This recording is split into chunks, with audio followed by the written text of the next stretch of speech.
There's been times in my life where I am so disappointed at the way I was raised as a girl child.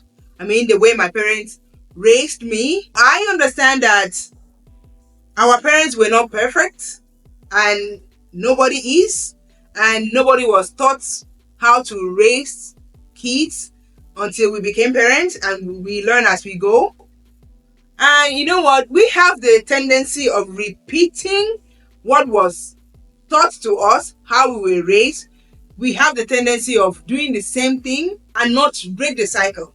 Let me know in the comments below, is there anything that you've done now as a parent that you look back and say, wow, that was how my father used to talk, that was how my mom used to talk, and I'm doing the same thing.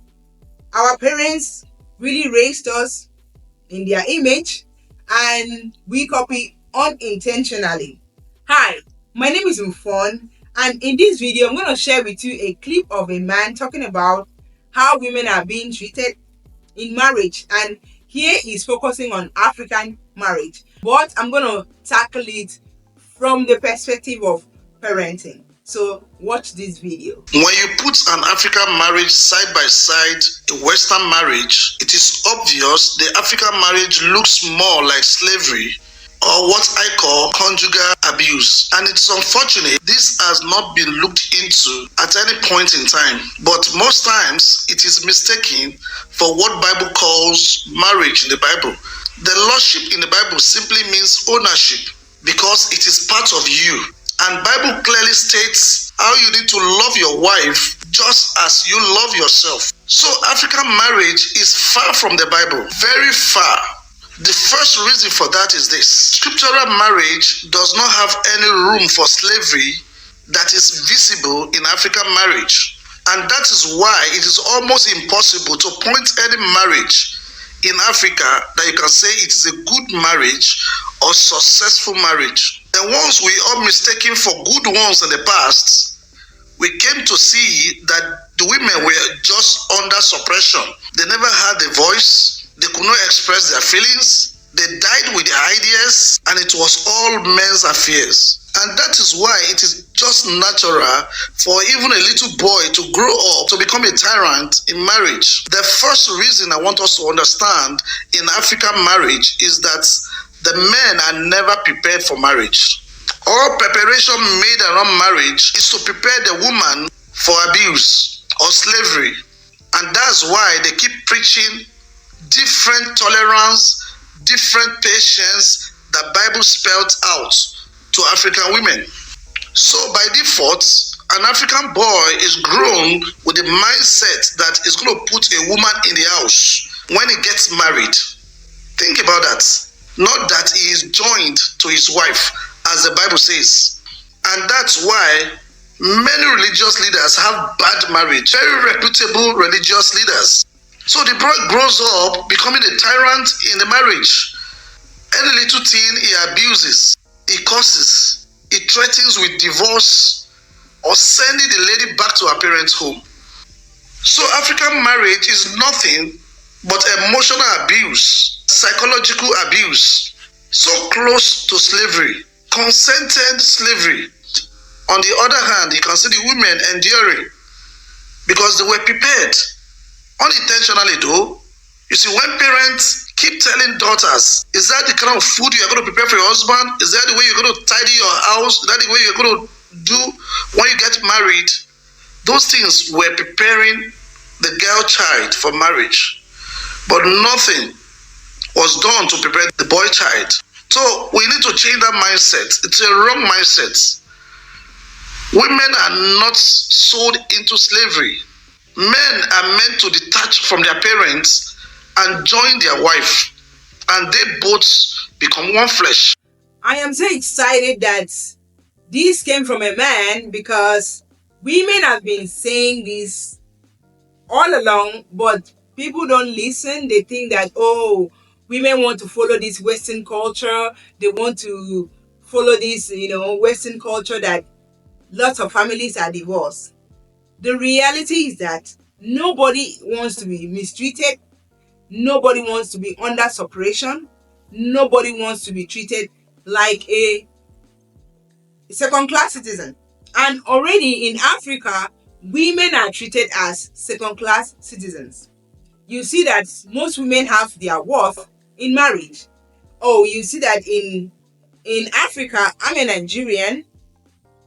Some women feel disrespected because they are not married, because they don't have Mrs.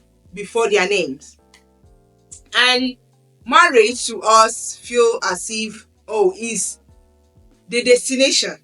But the reality is that you are raising your child, boys and girls, to become self-reliant and self-dependent first. The main goal of a parent is to raise a child to become self-dependent and self-reliant first, not to depend on another person. So, according to what Demerman said, the effort, he even said the number one thing that African parents do is to prepare the girl child to be wife, to prepare them for marriage. You hear, parents say, is this how you're going to cook for your husband? Is this how you're going to clean your home for your husband?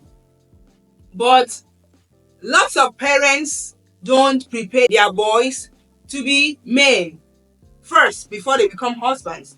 They don't prepare them to just take care of themselves. That's why you go to some boys' room, they are very dirty, very smelly, because they were not raised to take care of themselves.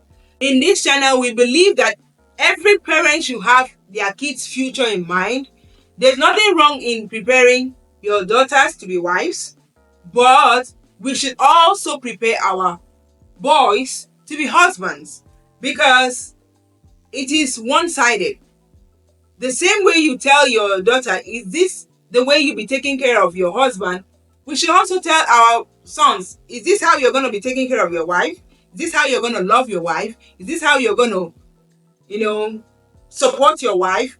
So, every parent's intention should be for the future. It is your desire that you want your kids to be married. Raise them responsibly. Raise the boys to be able to support their wives. Raise the girls to be able to support their husbands. For example, some of us, our men, even when their wives is pregnant, they don't know how to care for their wives. They don't know how to cook. They don't know how to do little things like clean the house. So you raise your boys to be able to support their wives in times of need, like pregnancy, help with the baby, cleaning the house, and as well as you raise your girls too to be able to take care of their husbands too. So let us make it equal. You see in many African homes that men don't support their wives. In house chores, they don't support their wives, and in turn they are not modeling to their sons that you're supposed to be supportive to your wife. I'm going to share 3 things that we as parents we should stop doing. Number 1, we should stop devaluing a girl child, because I grew up in a family of 9. I have 6 brothers. I'm the only girl. So I was meant to cook for everybody, even wash their clothes, not washing machine, hand wash their clothes on the weekends. Imagine 6 people wearing clothes every day, and you wash it on the weekend. That's gonna be a big pile of laundry, a big pile of clothes for me to wash. And they were not little, they were big boys. So I was the value, and I was also meant to serve them. The Bible says that when, the fall, Eve ate the fruit and gave it to Adam, there was a curse that Eve would serve her husband. The Bible did not say that sisters would serve their brothers. It was Eve, the wife of Adam, that is supposed to serve Adam. There is no place in the Bible that says sisters should serve brothers. But I was meant to serve my brothers, wash their clothes, cook for them, go to the market, prepare the food all by myself. I was the only girl. Imagine the stress I took up upon myself. Well, not me. It was what my mama gave me. Because they were not taught to do anything.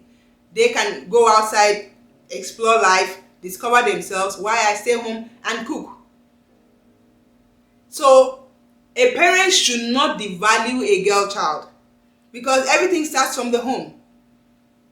If the society sees a woman as a second-class citizen, should you as a parent see your daughter as a second-class citizen too?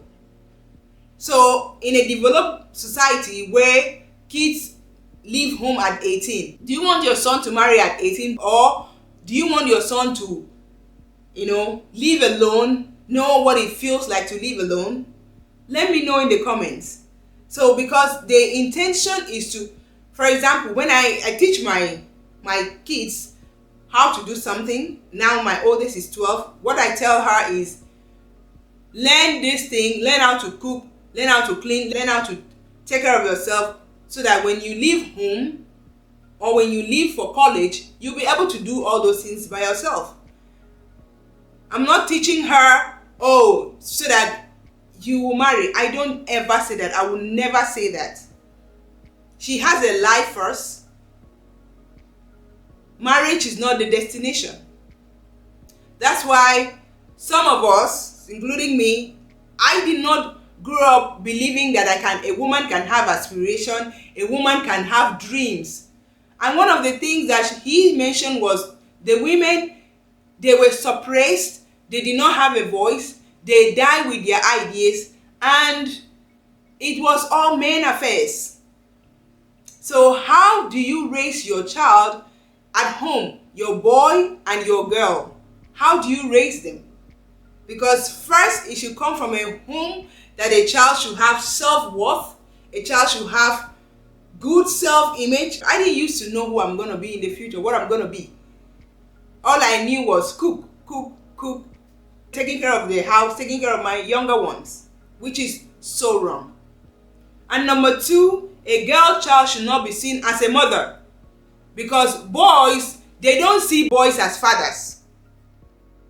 Like I said, I was the only girl in the family of 7 kids, and I was the only person that was seen as a mother. My brothers were not seen as a father, which was very, very unfair to me. And imagine me doing everything in the house for everybody, and they just cool, chill, and eat. Parents should stop seeing girls as maids, because when you give all the job to a girl child, you make the boys to see her as maid, and that is not right. That is unfair to a girl. That is abusive to a girl. That is traumatizing. That hurts a girl child, that she's the one doing all the work and the boys are just chilling, living their lives. My own family, they will go watch football game, they will live their life. When they come back, they will ask me, is the food ready? Really? I'm your maid, I'm your cook? That is unfair. And the third one is the society. Sometimes we dance to the tune of the society. And the society will see a man washing clothes and they will say, oh, go and marry. Let your wife cook for you. Let your wife take care of you. Let your wife go make groceries for you. What's wrong with a man doing that? There's nothing wrong with a man doing that. I live in a society where I see men making groceries, making their own meal, and it's very okay. So stop thinking that a boy child cannot cook, because my belief is that if a boy can eat, he can cook. I mean, my 9-year-old today made lunch for himself to school. I showed him how to make sandwich, and I showed him once. Now he's doing it for himself. So what is it that a boy can do that a girl cannot do? Nothing. A boy can clean the same way a girl can clean. A boy can cook the same way a girl can cook. Nobody was born with knowing how to cook. We all learn. So teach your kids equally, and most importantly, for them to be independent, for them to take care of themselves, for them not to see another person, another gender as their slave, as their maid, and help them to take care of themselves first. That is the greatest gift you can give to your kids. And if you don't raise them right, you leave it for another person to raise, you have failed in your job as a parent. So parents, it is important that we stop encouraging our boy child to see the girl sibling as a maid. That is so unfair to a girl child. And one of the things he said is that these boys, they grew up to become tyrants because all the preparation concerning marriage was on the girl child. So a parent will prepare a girl child for marriage and will just leave the boy child to roam free, not do anything. They don't prepare them for marriage. They just allow them to live anyhow. And that's why they grew up to become tyrants and abusers. They will abuse these women if they, kick against it. They threaten to divorce them. They threaten to send them back to their parents, which is so unfair. Marriage is not supposed to be one-sided. It is partnership. And when you don't raise your kids the way that is healthy, that is what will happen. So please like this video, subscribe to my channel. Let me know your thoughts in the comments below. And this episode was for parenting. If you want me to talk about it as regards to marriage, because this man was focusing on marriage, African marriages, let me know in the comments as well. Don't forget to subscribe to my channel. Please like this video for all things healthy and come back for more. Thank you so much. So let's raise our children right and stop thinking that a boy child cannot cook. Stop thinking that a boy child cannot clean. Stop having this mentality that when you see a young man doing his thing, you think that man should go marry. We should stop it because lots of the time, mothers, women are the cause. Okay, so let me know your thoughts in the comments below. Did you go through some inhumane, unfair treatment as a girl child that you're like, this is not right, this has to change? So, break the cycle. I hope you like this video. If you do, give me a thumbs up. Subscribe to my channel. Let me know your thoughts in the comments below. And I also did this video a week ago about a lady that also said almost the same thing. If you want to know more about it, watch this video. Thank you so much for watching. And I'll talk to you in my next video. Bye-bye.